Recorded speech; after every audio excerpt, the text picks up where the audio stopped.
we're going to try and get the BARNFIND 32 started. Off camera, I have went ahead and started separating all the wires and stuff and getting them all hooked up to what they need to be. So pretty much I've done it in a way where we can use a key for the ignition, which I will end up putting into that push start eventually. Just for now, I just thought it was easier outside of the car to put an actual key in there, so I might just run with the key for now. I'm gonna do a hoary way. I just want to see if the motor runs first. I just want to double check all of that before I start putting everything into its place and start carrying on with intercooler, radiator and all of that stuff. So I'm gonna see if we can get it started. I'm gonna hardwire it so I can run it out of like a fuel canister straight to the motor. All right, I've got my little contraption going on. I've mounted the fuel pump here just for now, temporarily. Obviously you guys know I'm just trying to start it. I just want to see if it runs. Hardwired it straight to the ECU, and then I'm just going to run it straight out of the tank here, and then I've hooked up the battery, so everything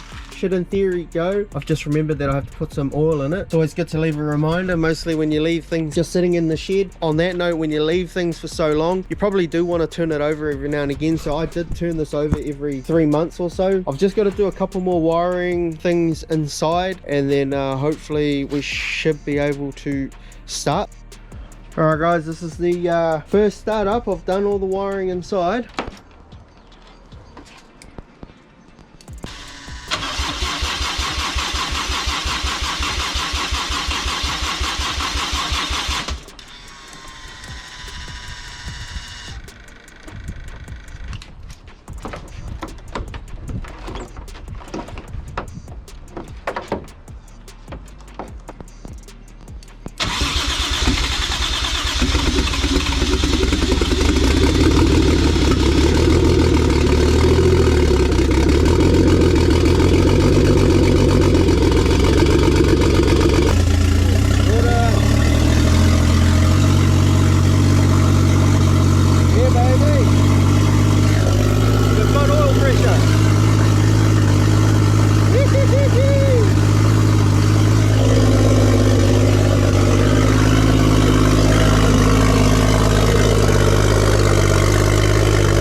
There you have it, fam. Pretty stoked with that.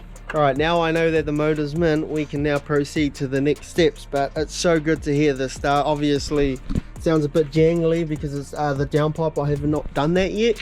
We will eventually get there. What's next is I'll start doing all the radiator and all of that stuff. Oh, I'm just stoked that like runs now. That kind of gives you that little bit more motivation to keep pushing now, because you know, as you do with building cars, you lose momentum when you do bit by bit, and then it's hard to see the end. These little things that you do really gives you that momentum to keep pushing forward, and I just cannot wait to get this car going, and then we can take it down to the track and do some testing.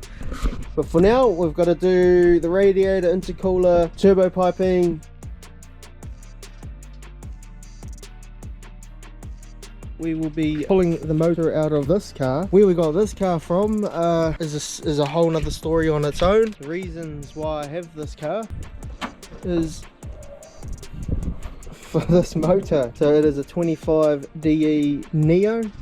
If you know, you know. These are obviously high comp motors, and they're really good when you plus T them, which I'm going to plus T, and I'm going to be putting it in the BARNFIND S14 that I would have showed in a previous video. It's literally been sitting in a bush. I haven't started it. I haven't done any of that stuff yet. I just grabbed the car. I tried to start it when I was there, and it was just a bloody nightmare. I've got the battery here. Put that in.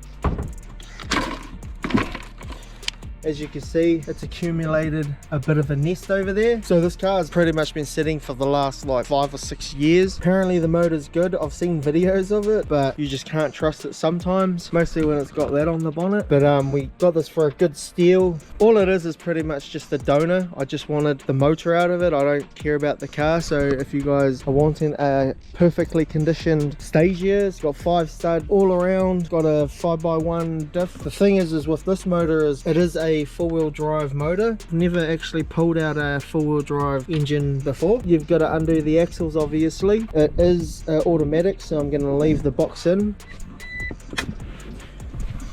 Alright, it's actually not even starting. I thought it was the battery, but it's not the battery. So there's actually something else going on here, because I can't even hear it like click or turn. So either it's the starter motor that's seized up, or the motor's actually fully locked, which is very, very concerning. I might have purchased a bit of a dud here, guys. If it is seized, I don't really know what to do. This video's probably pointless at this point, because I wanted to pull the motor out and give you guys a bit of content. Might actually give it another crack. There's a couple of switches on the dash, like there's one here, just down here, which I don't really know what that's for.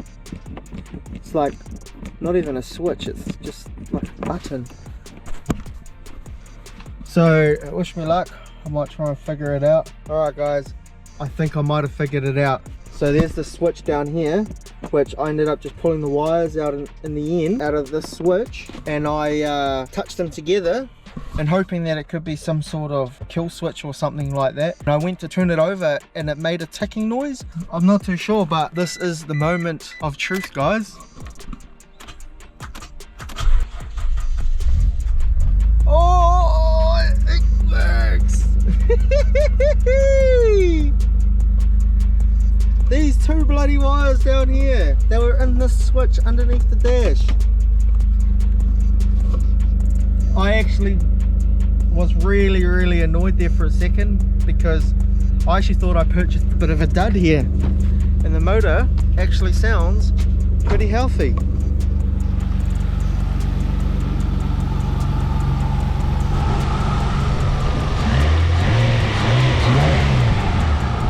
Oh yeah boy, we on fam, we are on. So they were right, it was a good motor. What I was told is they blew the trans or something like that. It is automatic, which is probably you know, the reason why it was sitting in the paddock for the last 5 or 6 years. But it's good to go. So now that I know it's actually going, I'm going to start to pull this motor out now. So let's get to it.